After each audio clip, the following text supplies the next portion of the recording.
Hello, എല്ലാവർക്കും സ്വാഗതം. ഇന്ന് നമ്മൾ ചാപ്റ്റർ 12 പ്രിസത്തിനകത്തെ സിലിണ്ടർ എന്ന് പറയുന്ന പോർഷനാണ് എടുക്കാൻ പോകുന്നത്. കഴിഞ്ഞ ദിവസം നമ്മൾ പ്രിസത്തിൻ്റെ lateral surface area, total surface area, volume ഇതൊക്കെ എങ്ങനെയാണ് കണ്ടുപിടിക്കുന്നത് നമ്മൾ പഠിച്ചു.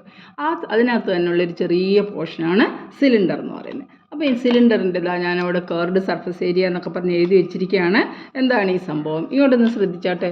ഉണ്ട്, ഇതൊരു ചെറിയ കഷ്ണം പേപ്പർ അല്ലേ? ഏതാണ്ട് ഇത്രയുള്ളൊരു പേപ്പറാണ്. ഞാൻ ഈ പേപ്പറിനെ കണ്ടൊന്ന് നോക്കിയേ, റെക്റ്റാങ്കുലർ ഷേപ്പാണ്. ഇതിൻ്റെ നീളം എന്ന് പറയും, ഇതിൻ്റെ വീതി എന്ന് പറയും. ഇതിനെ ഞാനതാ ഇങ്ങനെ അങ്ങോട്ട് ചുരുട്ടി മടക്കി ഒരു സിലിണ്ടർ ആക്കാൻ പോവാണ്. അതാ ഇങ്ങനെ സിലിണ്ടറിക്കൽ ഷേപ്പിൽ ചുരുട്ടി മടക്കി ഇങ്ങോട്ട് കൊണ്ടുവരികയാണ്. ഇതാണല്ലോ ഒരു സിലിണ്ടറിക്കൽ ഷേപ്പ്. ഇതൊക്കെ സിലിണ്ടർ. ഈ ഒരു പെയിൻറ്റ് ഡബ്ബ സിലിണ്ടറിൻ്റെ ഷേപ്പാണ് അല്ലേ? ഇങ്ങനെ വെച്ച് കഴിഞ്ഞാൽ ഒരു സിലിണ്ടറിക്കൽ ഷേപ്പാണ് ഇതിനുള്ളത്. അപ്പോൾ നമുക്കിവിടെ നോക്കിയാൽ തന്നെ കാണാം, ഇവിടെ ഒരു കേർഡ് സർഫസ്, ഇങ്ങനെ വളഞ്ഞിരിക്കുന്ന ഒരു സർഫസ് ഉണ്ട്. അതുപോലെ തന്നെ മേളിൽ ഒരു സർക്കുലർ ഫേസ്, അതുപോലെ തന്നെ അതേ വലുപ്പത്തിലുള്ള ഒരു സർക്കുലർ ഫേസ് താഴെയുണ്ട്. ഇതിന് രണ്ട് വക്കുകളുണ്ട്. ഇതുണ്ട്, ഇവിടെ ഒരു എഡ്ജുണ്ട്, ഇവിടെ ഒരു എഡ്ജുണ്ട്. അപ്പോൾ താഴെ മേളിലും രണ്ട് സർക്കുലർ റീജിയനുണ്ട്, സർക്കിൾസ് ഉണ്ട്. നല്ല കംപ്ലീറ്റ് സർക്കിൾസ് ആണ് ഇവിടെ അല്ലേ, വട്ടത്തിലിരിക്കുന്നത്. ഇത് ഒരു കേർഡ് സർഫസ്, വളഞ്ഞിരിക്കുന്ന ഒരു സർഫസ്. ഇത്രയുമാണ് ഒരു സിലിണ്ടർ എന്ന് പറയുന്നത്. അപ്പം സിലിണ്ടറിൻ്റെ ഈ ഭാഗത്തെ വശത്ത് നമുക്ക് പ്ലെയിൻ അല്ല, കേർഡാണ്. അതുകൊണ്ട് തന്നെ നമ്മൾ ലാറ്ററൽ സർഫസ് എന്നല്ല പറയുന്നത്, ഇതിനെ കേർഡ് സർഫസ് എന്ന് പറയും. അപ്പോൾ ഇതിൻ്റെ ഏരിയയെ നമ്മൾ കേർഡ് സർഫസ് ഏരിയ അല്ലെങ്കിൽ CSA, കേർവ്ഡ് സർഫസ് ഏരിയ. എങ്ങനെയാണ് ഈ കേർഡ് സർഫസ് ഏരിയ കാണുന്നതെന്ന് നോക്കി. അപ്പം ഞാൻ ഈ റെക്റ്റാങ്കുലർ ഷീറ്റ് മടക്കിയിട്ട് ഒരു സിലിണ്ടർ ഉണ്ടാക്കിയില്ലേ? ഇതിനെ നമുക്കൊന്ന് കംപ്ലീറ്റ് ചെയ്യാം.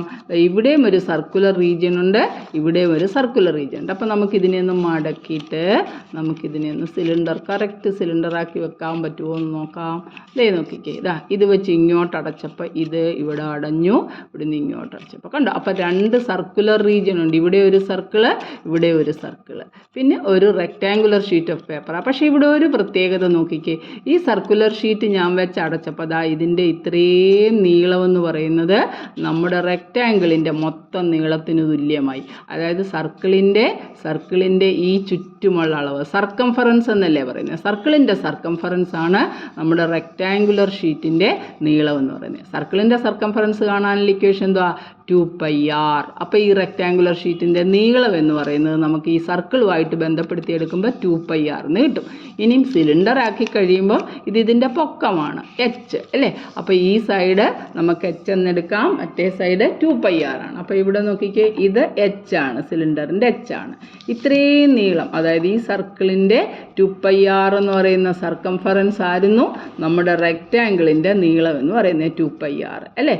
ഈ റെക്റ്റാങ്കിളിൻ്റെ ഏരിയ കാണാൻ ഇക്വേഷൻ നമുക്കറിയാം. അതായത് ലെങ്ത് 2πr-ഉം ബ്രെഡ്ത്ത് h-ഉമായിട്ടാണ് ഇവിടെ വന്നിരിക്കുന്നത്. റെക്റ്റാങ്കിളിൻ്റെ ഏരിയ കാണാൻ ഇക്വേഷൻ എന്തുവാ? L/B ആണ് അല്ലേ?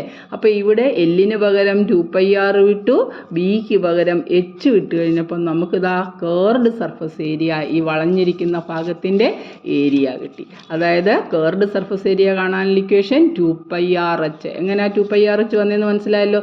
ഇതൊരു സർക്കിളാണ്. നമ്മൾ ഈ സർക്കിളിൻ്റെ ഇത്രയും നീളമാണ് നമ്മളിത് ഇതങ്ങോട്ട് നൂർത്ത് അടച്ചു കഴിഞ്ഞപ്പോഴത്തേക്ക് ഈ സർക്കിളിൻ്റെ ആ നീളത്തിൽ അടഞ്ഞു. ഇനി ഈ സർക്കിളിൻ്റെ സർക്കംഫറൻസ് 2πr ആണ്. അതേ നീളമാണ് നമ്മുടെ ഈ ഒരു സിലിണ്ടറിൻ്റെ അല്ലെങ്കിൽ ഒരു റെക്റ്റാങ്കുലർ പീസിൻ്റെ നീളം.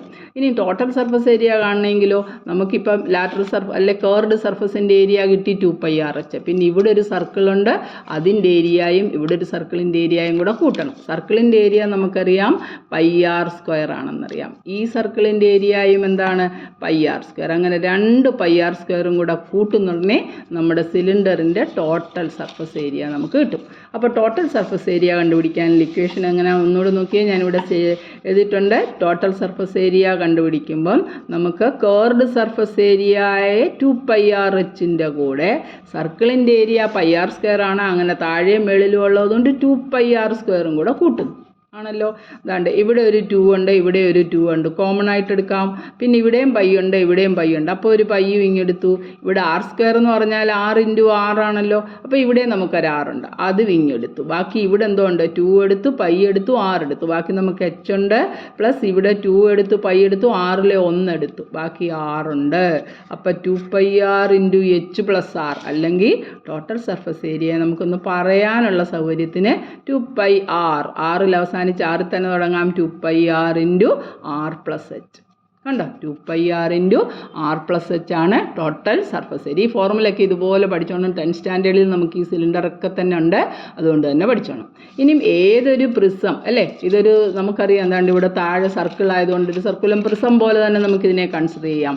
അപ്പം നമ്മളെങ്ങനെ വോളിയം കണ്ടുപിടിക്കുന്നത്? ബേസ് ഏരിയയെ ഹൈറ്റ് കൊണ്ട് മൾട്ടിപ്ലൈ ചെയ്യുന്നു. ബേസ് ഏരിയ എന്ന് പറഞ്ഞാൽ സർക്കിളിൻ്റെ ഏരിയ ആണല്ലോ. സർക്കിളിൻ്റെ ഏരിയ കണ്ടുപിടിക്കാനുള്ള ഇക്വേഷൻ നമുക്കറിയാം πr² ആണ് അല്ലേ. സർക്കിളിൻ്റെ ഏരിയ πr² ആണ്. അതിനെ ഹൈറ്റ് അതായത് h അല്ലേ, ബേസ് ഏരിയ ഇൻറ്റു ഹൈറ്റ്. അപ്പോൾ വോളിയം കിട്ടി. Volume is equal to πr²h. ഇങ്ങനെയാണ് ഈ സിലിണ്ടറിൻ്റെ വോളിയവും സർഫസ് ഏരിയ ഒക്കെ നമ്മൾ കാണുന്നത്. കണ്ടോ ഇതിനകത്ത് രണ്ടെണ്ണം ഉണ്ട്, രണ്ട് സർക്കുലർ റീജിയൺ ആണ്. ഇതിങ്ങനെ അങ്ങോട്ട് മടക്കി നമ്മൾ എടുത്തിട്ട് ഇങ്ങനെ അങ്ങോട്ട് മടക്കി വന്നിട്ട് ഇത് വെച്ച് നോക്കുമ്പോൾ ഇത് രണ്ടും കൂടെ അങ്ങ് അടഞ്ഞു പോയി സർക്കുലർ റീജിയൻ. ഇങ്ങനെയാണ് നമുക്ക് സിലിണ്ടറിൻ്റെ വോളിയം വോളിയവും കർവ്ഡ് സർഫസ് ഏരിയയും ടോട്ടൽ സർഫസ് ഏരിയ ഒക്കെ കണ്ടുപിടിക്കുന്നു. അപ്പോൾ അതാ ഈ ഫോർമുല വൃത്തിയായിട്ടൊന്ന് എഴുതി വെക്കണം, മറന്നു പോവാതെ. കർവ്ഡ് സർഫസ് ഏരിയ കണ്ടുപിടിക്കാനുള്ള ഇക്വേഷൻ എന്താ? ഇതൊരു സിലിണ്ടറിൻ്റെ ഷേപ്പ് നമുക്ക് വരയ്ക്കുമ്പോൾ ഇങ്ങനെ പറ്റത്തുള്ളൂ. ഇത് ഇതിൻ്റെ റേഡിയസ് ആണ്. ഇത് h ആണെങ്കിൽ കർവ്ഡ് സർഫസ് ഏരിയ കണ്ടുപിടിക്കാനുള്ള equation 2πrh. Total surface area is equal to 2πr into r+h. Volume is equal to πr²h. ചിലപ്പോൾ ഇതിൻ്റെ മൊത്തം ഡയമീറ്റർ ഇങ്ങി തരും അല്ലേ, മൊത്തമായ നീളം. നമുക്ക് ഡയമീറ്റർ എന്ന് പറഞ്ഞാൽ ഇതിൻ്റെ സെൻറ്ററിൽ നിന്ന് ഇവിടുന്ന് ഇവിടെ വരെ, ഇവിടം തൊട്ട് ഇവിടെ വരെയുള്ള നീളം ഇങ്ങി തന്നു കഴിഞ്ഞാൽ നമുക്ക് വേണ്ടുന്ന അതിൻ്റെ റേഡിയസ് മാത്രമേ ഉള്ളൂ. അപ്പോൾ റേഡിയസ് കണ്ടുപിടിക്കാൻ ഡയമീറ്ററിൻ്റെ പകുതിയാണല്ലോ സർക്കിളിൻ്റെ.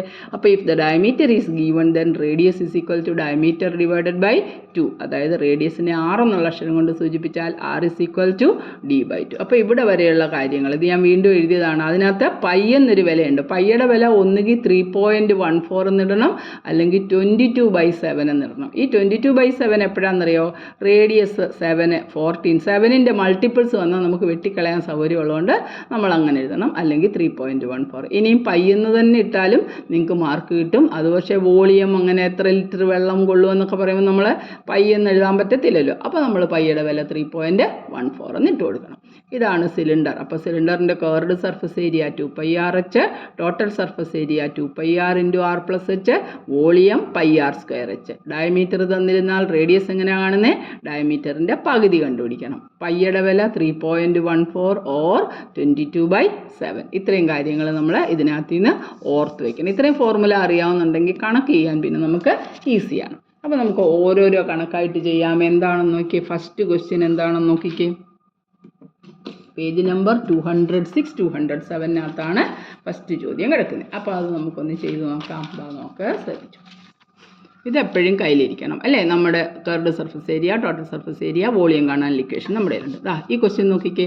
ദ ബേസ് ഡയമീറ്റർ, കണ്ടോ ഡയമീറ്റർ തന്നിരിക്കുന്നു. The base diameter of A cylindrical tank is 1 meter and its height is 2 meter. How many litres of water can it contain? Litre എന്ന് പറയുമ്പോൾ തന്നെ നമുക്കറിയാം എത്ര വെള്ളം കൊള്ളും. അതതിൻ്റെ കപ്പാസിറ്റിയാണ് ചോദിച്ചിരിക്കുന്നത്. അതായത് നമുക്ക് കണ്ടുപിടിക്കേണ്ടത് വോളിയമാണ്. തന്നിരിക്കുന്ന ചോദ്യത്തിനകത്ത് വോളിയം എന്നൊന്നും പറഞ്ഞിട്ടില്ല. എത്ര വെള്ളം കൊള്ളുമെന്ന് പറഞ്ഞാൽ നമുക്കറിയാം കപ്പാസിറ്റി എന്ന് പറയുന്നത് തന്നെയാണ് വോളിയം. അപ്പോൾ നമുക്ക് വോളിയം കണ്ടുപിടിക്കാനാണ്. വോളിയത്തിൻ്റെ ഇക്വേഷൻ ഞാൻ വെറുതെ എഴുതുവാണ്, നമുക്ക് സിസ്റ്റമാറ്റിക്കായിട്ട് എഴുതാം. വോളിയം കണ്ടുപിടിക്കാനുള്ള ഇക്വേഷൻ πr²h ആണ്. ഇതിനകത്ത് ആവശ്യമുള്ളതൊക്കെ തന്നിട്ടുണ്ടോ എന്ന് നോക്കി. ദ ബേസ് ഡയമീറ്റർ തന്നിരിക്കുകയാണ് അല്ലേ. നമ്മളിപ്പോൾ മുമ്പ് എഴുതിയായിരുന്നു ഡയമീറ്റർ 1 meter ആണ്. ഡയമീറ്റർ തന്നിട്ട് റേഡിയസ് കണ്ടുപിടിക്കാൻ പറഞ്ഞാൽ radius is equal to diameter by 2, that is 1/2. ഒന്നും ഡെസിമൽ ഒന്നും ആക്കാൻ പോകണ്ട, ഇതുപോലെ തന്നെ എഴുതിയാൽ മതി, മീറ്ററിലാണ്. ഇനി അതിൻ്റെ ഹൈറ്റ് തന്നിട്ടുണ്ടല്ലോ. Height is 2 meter, h is equal to 2 meter ആണ്. ഇനി നമുക്ക് വോളിയം കണ്ടുപിടിക്കാം. വോളിയം കണ്ടുപിടിക്കാനുള്ള ഇക്വേഷൻ ആദ്യം ഞാൻ വെറുതെ എഴുതിയാണ്, ഒന്നുകൂടി ഇങ്ങനെ ഇവിടുന്ന് തുടങ്ങണം. ഡയമീറ്റർ എന്നുണ്ട്. Volume is equal to πr²h, that is pi into r² എന്ന് പറഞ്ഞാൽ ആറിനെ 2 പ്രാവശ്യം ഗുണിക്കണം. 1/2 ഇൻറ്റു 1/2 ഇൻറ്റു h എന്ന് പറഞ്ഞാൽ എത്രയാണ്? h 2 meter ആണ്. 2 ഇട്ടു. ഇതേലെ ഒരു 2ഉം ഇതേലെ ഒരു 2ഉം കൂടെ നമുക്കങ്ങ് വെട്ടിക്കളയാം. ബാക്കി എത്ര ഉണ്ട്? π ഡിവൈഡഡ് ബൈ 2. എത്ര ലിറ്റർ കൊള്ളുമെന്ന് ചോദിച്ചിട്ടുണ്ട്. അതുകൊണ്ട് തന്നെ നമുക്ക് പൈയുടെ വില കണ്ടുപിടിച്ചേ പറ്റത്തുള്ളൂ. അപ്പോൾ പൈയുടെ വില എന്താ എടുക്കുന്നത്? 3.14 ഡിവൈഡഡ് ബൈ 2. അതാണ് അതിൻ്റെ വോളിയം എന്ന് പറയുന്നത്. ഇതിനകത്ത് എത്ര ലിറ്റർ വെള്ളം കൊള്ളുമെന്നാണ് ചോദിച്ചിരിക്കുന്നത്. അപ്പോൾ നമുക്ക് അതിനകത്ത് എത്ര ലിറ്റർ വെള്ളം കൊള്ളുമെന്ന് നമുക്ക് നോക്കണം. 3.14 അല്ലെ 314 അല്ലെ ഡെസിമൽ ഇട്ടു 3.14 നമ്മൾ 2 കൊണ്ട് ഡിവൈഡ് ചെയ്യുന്നു. 2 1s are 2, റിമൈൻഡർ 1. ഇനി ഡെസിമൽ കഴിഞ്ഞുള്ള നമ്പറിനെ നമ്മൾ താഴോട്ട് ഇറക്കും. അപ്പോൾ എന്തോ റൂള്, ഡെസിമൽ എടുത്തിട്ട് അങ്ങ് മേളിലും കൊടുക്കണം, നമ്പറിനെ താഴെ എഴുതണം. 2 5s are, ഇനി സാധാ പോലെ ഡിവൈഡ് ചെയ്യുക. 2 5s are 10, റിമൈൻഡർ കിട്ടി 1 കിട്ടി. 1ഉം 4 14, 2 7s are 40. കണ്ടോ? അപ്പോൾ നമുക്ക് ആൻസർ എത്ര കിട്ടിയേ? 1.57 മീറ്റർ ക്യൂബാണ് അല്ലേ. ഇതെല്ലാം മീറ്ററിലായിരുന്നല്ലോ, മീറ്റർ ക്യൂബാണ്. വോളിയത്തിൻ്റെ യൂണിറ്റ് മീറ്റർ ക്യൂബാണ്. നമുക്കറിയാം മീറ്റർ ക്യൂബിനെ ലിറ്റർ ആക്കാൻ നമ്മൾ പഠിച്ചിട്ടുണ്ട്. 1 metre cube is equal to 1000 litre. കണ്ടോ, നമ്മൾ കഴിഞ്ഞതിനകത്തും ചെയ്താണ്. 1 മീറ്റർ ക്യൂബ് എന്ന് പറയുന്നത് മീറ്റർ ക്യൂബാണ്, സ്ക്വയർ അല്ല. 1 metre cube is equal to 1000 litre. അപ്പം വോളിയം ഇവിടെ എത്ര? 1.57 മീറ്റർ ക്യൂബിനെ ലിറ്റർ ആക്കണമെങ്കിൽ 1000 കൊണ്ട് മൾട്ടിപ്ലൈ ചെയ്യണം. So volume is equal to 1.57 into 1000 litre. 1000 litre. 1000-നകത്ത് 3 പൂജ്യം ഉണ്ട്, 1 2 0. അപ്പോൾ ഡെസിമൽ എവിടെയാണോ കിടക്കുന്നത് അവിടെ നിന്ന് 3 സ്ഥാനം നമുക്ക് വലത്തോട്ട് പോകണം. പക്ഷേ ഇവിടെ ഒരു പ്ലേസ് അല്ലേ ഉള്ളൂ, ഇല്ലെങ്കിൽ 2 പ്ലേസേ ഉള്ളൂ. അപ്പോൾ ഒരു പ്ലേസിൻ്റെ കുറവുണ്ട്. അപ്പോൾ നമ്മൾ എന്ത് ചെയ്യണം? ഒരു പൂജ്യം കൂടി ഇട്ട് കൊടുക്കണം. അപ്പോൾ എത്ര കിട്ടും? 1570 ലിറ്റർ. 1570 ലിറ്ററാണ് ഇതിനകത്ത് കൊള്ളുന്ന വെള്ളത്തിൻ്റെ അളവ്. മനസ്സിലായല്ലോ? സിമ്പിളാണ്. ബേസ് ഡയമീറ്റർ തന്നു. ഡയമീറ്റർ തന്നാൽ നമ്മൾ ഇക്വേഷൻ എഴുതി വെച്ചിട്ടുണ്ടായിരുന്നു. കണ്ടോ? If the diameter is given then radius is equal to diameter by 2 എന്ന് എഴുതി വെച്ചു. R is equal to D by 2 എഴുതിയിട്ട് വേണം ചെയ്യാൻ. അതുകൊണ്ട് നമ്മളിവിടെ ഡയമീറ്റർ തന്നിരുന്നു. ഡയമീറ്റർ 1 മീറ്റർ ആണ്. റേഡിയസ് ഡയമീറ്റർ ബൈ 2 എന്ന് പറയുന്നത് 1/2 മീറ്റർ. അപ്പം ഹൈറ്റ് 2 മീറ്റർ ആണെന്ന് പറഞ്ഞിട്ടുണ്ട്. വോളിയം കണ്ടുപിടിക്കാനുള്ള ഇക്വേഷൻ πr²h പല പ്രാവശ്യം എഴുതി ശീലിച്ചോണം പറഞ്ഞ്. പൈ ഇൻറ്റു r² എന്ന് പറഞ്ഞാൽ ആറിനെ 2 പ്രാവശ്യം എഴുതി ഗുണിക്കണം. 1/2 ഇൻറ്റു 1/2 ഇൻറ്റു എച്ചിന് 2 എന്നിട്ടു. ഒരു 2ഉം 2ഉം കൂടെ ക്യാൻസൽ ചെയ്തു. ബാക്കി നമുക്ക് π/2 എന്ന് കിട്ടി. പൈയുടെ വില നമുക്ക് 3.14 എന്നറിയാം. 3.14നെ 2 കൊണ്ട് ഡിവൈഡ് ചെയ്യപ്പോൾ നമുക്ക് 1.57 കിട്ടി. അത്രയും വോളിയത്തിൻ്റെ യൂണിറ്റ് മീറ്റർ ക്യൂബിലാണ്. ഇനി നമുക്ക് എത്രയാണ് അതിനകത്ത് എത്ര ലിറ്റർ വെള്ളം കൊള്ളുമെന്ന് ചോദിച്ചിട്ടുണ്ട്. അതുകൊണ്ട് നമുക്കതിനെ ലിറ്ററിലേക്ക് കൺവേർട്ട് ചെയ്യാൻ നമുക്കറിയാം. മീറ്റർ ക്യൂബിനെ ലിറ്ററിലേക്ക് മാറ്റണമെങ്കിൽ 1 metre cube is equal to 1000 litre ആണ്. അപ്പോൾ നമ്മൾ അതിനെ 1000 കൊണ്ട് മൾട്ടിപ്ലൈ ചെയ്തു. 3 0 ഉണ്ട്, 3 പ്ലേസ് മാറ്റാനില്ലാത്ത കൊണ്ട് ഒരു 0യും കൂടി ഇട്ട് കൊടുത്തു. അപ്പോൾ 1570 ലിറ്റർ. സിമ്പിളാണല്ലോ. ഇനി നമുക്ക് അടുത്ത ക്വസ്റ്റ്യൻ നോക്കാം. രണ്ടാമത്തെ ക്വസ്റ്റ്യൻ എന്താണെന്ന് നോക്കിക്കേ. ക്വസ്റ്റ്യൻ നമ്പർ 2 ശ്രദ്ധിക്കും. The base radius of an iron cylinder is 15 cm and its height is 32 cm. It is melted and recast into a cylinder of base radius 20 cm. What is the height of this cylinder? ഈ സിലിണ്ടറിൻ്റെ height എത്രയാണെന്ന് നമുക്ക് കണ്ടുപിടിക്കണം. അപ്പോൾ നമുക്ക് ആദ്യത്തെ സിലിണ്ടറിൻ്റെ എല്ലാം തന്നിട്ടുണ്ട്. അത് ഉരുക്കി മറ്റൊന്നാക്കി എന്നാണ് പറഞ്ഞത് അല്ലേ. അപ്പോൾ നമുക്ക് രണ്ടിൻ്റെയും വോളിയം തുല്യമാണെന്ന് വിചാരിക്കണം. അപ്പോൾ നമ്മൾ ആദ്യത്തെ സിലിണ്ടറിൻ്റെ ഫസ്റ്റ് സിലിണ്ടറിൻ്റെ റേഡിയസ് കാര്യങ്ങൾ വോളിയം കണ്ടുപിടിക്കാൻ പോകണം. എന്തൊക്കെ എഴുതണ്ടേ? റേഡിയസ് തന്നിട്ടുണ്ട്. Radius is equal to 15 centimetre. Unit എല്ലാം ഒരുപോലാണോ എന്ന് ചെക്ക് ചെയ്യണം. And its height h is equal to 32 centimetre. ഇനിയും അതിൻ്റെ വോളിയം കാണാമല്ലോ. Volume is equal to πr²h. That's equal to π into r. 15 into 15 into h എന്ന് പറയുന്നത് 32. πr²h 32 സെൻറ്റിമീറ്റർ ക്യൂബ് എന്ന് നമുക്കിതിൻ്റെ വോളിയം കിട്ടി. ഇതിങ്ങനെ തന്നെ കിടക്കട്ടെ, നമുക്ക് ഡിവൈഡ് ചെയ്ത് വെട്ടിക്കളയാൻ പറ്റുന്നതായിരിക്കും. ഇനി നോക്കിയേ, അടുത്തത് പറഞ്ഞിരിക്കുന്നത് ഇറ്റ് ഈസ് റീകാസ്റ്റ് ഇൻറ്റു ഇല്ലേ, അത് വീണ്ടും ഉരുക്കി മറ്റൊന്നാക്കി. അപ്പം നമ്മൾ റേഡിയസ് റീകാസ്റ്റ് സിലിണ്ടറിൻ്റെ കാര്യം നമുക്ക് എഴുതാം. റീകാസ്റ്റ് ചെയ്ത സിലിണ്ടർ എന്താണ്? റീകാസ്റ്റേഡ് സിലിണ്ടർ അല്ലെ റീകാസ്റ്റ് സിലിണ്ടർ എന്ന് എഴുതിയാൽ മതി. റീകാസ്റ്റ് സിലിണ്ടറിൻ്റെ കാര്യങ്ങൾ എന്തൊക്കെയാണ് പറഞ്ഞിരിക്കുന്നത്? Into A cylinder of base radius 20 centimetre ആണെന്ന് പറഞ്ഞല്ലേ. ബേസ് റേഡിയസ് 20 സെൻറ്റിമീറ്റർ, ഹൈറ്റ് എത്രയാണെന്ന് അറിയത്തില്ല, നമുക്ക് ഹൈറ്റ് കണ്ടുപിടിക്കണം. പക്ഷേ നമുക്കറിയാം ഈ രണ്ടെണ്ണം ഒന്നുരുക്കി മറ്റൊന്നയക്കുമ്പോൾ രണ്ടിൻ്റെയും വോളിയം തുല്യം എന്നാണ് പഠിച്ചത്. അപ്പോൾ നമുക്ക് വോളിയം കണ്ടുപിടിക്കാം. Volume is equal to pi R square H, that is pi into 20 into 20 into H, 20 into 20 into H. ഇത് നമ്മുടെ ഇക്വേഷൻ നമ്പർ 1 എന്ന് നമുക്കൊന്ന് കൊടുക്കാം ഇല്ലേ? വോളിയം ഇതിൻ്റെ ഇത് നമുക്ക് 2 എന്ന് കൊടുക്കാം. 1ഉം 2ഉം ഈക്വൽ അല്ലേ? Volume of the 2 cylinders are equal. അതായത് ഇതിന് V1 എന്ന് കൊടുത്താൽ ഇതിന് V2 എന്നും പറഞ്ഞാൽ V1 is equal to V2 ആണ്. അപ്പോൾ V1 ഒന്ന് എഴുതിയേക്ക്. കണ്ടുപിടിക്കേണ്ടത് നമുക്ക് ലെഫ്റ്റിൽ എഴുതാം ഒന്നുകൂടെ സൗകര്യത്തിനല്ല, പിന്നെ ഒരു സ്റ്റെപ്പ് കൂടെ എഴുതേണ്ടി വരും. Pi into 20 into 20 into H is equal to pi into 15 into 15 into 32. അതുപോലെ രണ്ടിൻ്റെയും വോളിയം സെയിം ആണ് നമ്മൾ എഴുതി. ഇതാ ഇവിടെ ഒരു പൈ ഉണ്ട്, ഇവിടെ ഒരു പൈ ഉണ്ട്, നമുക്ക് ക്യാൻസൽ ചെയ്യാം. ഇനി എച്ച് കണ്ടുപിടിച്ചാൽ മതിയല്ലോ. H is equal to 15 into 15 into 32 divided by 20 into 20, 20 into 20. നമുക്ക് ഒന്നുകിൽ മേളിലത്തെ എല്ലാം കൂടെ മൾട്ടിപ്ലൈ ചെയ്തിട്ട് താഴത്തെ കൊണ്ട് ഡിവൈഡ് ചെയ്യാം, അതല്ലെങ്കിൽ നമുക്ക് ഇതിനെ സിംപ്ലിഫൈ ചെയ്യാൻ പറ്റും അല്ലേ? 15ഉം 20ഉം ഒക്കെ 5ൻ്റെ ഗുണനപ്പട്ടികയിലുള്ളതല്ലേ? 5 കൊണ്ടൊന്ന് ഡിവൈഡ് ചെയ്തേ. 5ൻ്റെ ടേബിൾ പറഞ്ഞിട്ട് 5 4s are 20, 5 3s are 15. കണ്ടോ, ഇവിടെയും 20 ആണ്. 5 4s are 20, 5 3s are 50. മേളിലത്തെ ഒന്ന് ഗുണിച്ച് നോക്കിയാൽ 3 ഇൻറ്റു 3 ഇൻറ്റു 32. അതായത് മേളിൽ മൾട്ടിപ്ലൈ ചെയ്യുമ്പോൾ 3 ഇൻറ്റു ഒന്നുകൂടെ എഴുതാൻ നമുക്ക് ഡിവൈഡ് ചെയ്യാൻ പറ്റുന്നെങ്കിൽ വെട്ടിക്കളയാം. ഡിവൈഡഡ് ബൈ 16 എന്ന് കിട്ടി. 4 4s are 16. നമുക്കറിയാം 16 2s are 32 ആണല്ലോ. 16 2 32. അപ്പോൾ 16 കൊണ്ട് വെട്ടാം. 16 1s are 16, 16 2s are 32. ഈ മേളിലുള്ള താഴെ 1. ഇനി നമുക്ക് അങ്ങോട്ട് നോക്കേണ്ട ആവശ്യമില്ല. താഴെയുള്ളതെല്ലാം കൂടെ അങ്ങോട്ട് മേളിലത്തെ മൾട്ടിപ്ലൈ ചെയ്ത് 3 3s are 9, 9 2s are 18. അപ്പം നമുക്ക് കിട്ടി രണ്ടാമതുണ്ടാക്കിയ സിലിണ്ടറിൻ്റെ ഹൈറ്റ് എന്ന് പറയുന്നത് 18 സെൻറ്റിമീറ്റർ.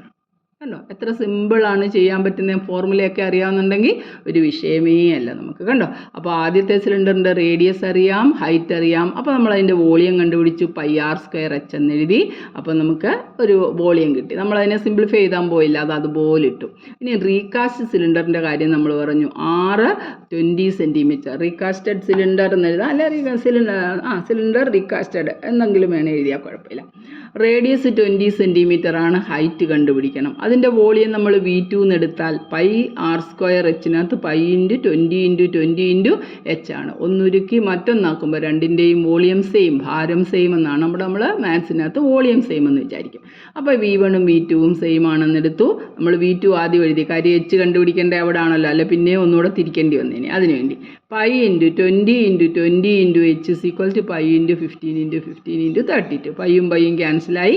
എച്ച് എന്ന് പറയുന്നത് നമ്മൾ 15 into 15 into 32 divided by 20 into 20. ആർക്കെങ്കിലും ഇത് സിംപ്ലിഫൈ ചെയ്യാൻ അറിയത്തില്ലെങ്കിൽ 15നെ 15 കൊണ്ട് മൾട്ടിപ്ലൈ ചെയ്യണം. അപ്പോൾ 225 കിട്ടും.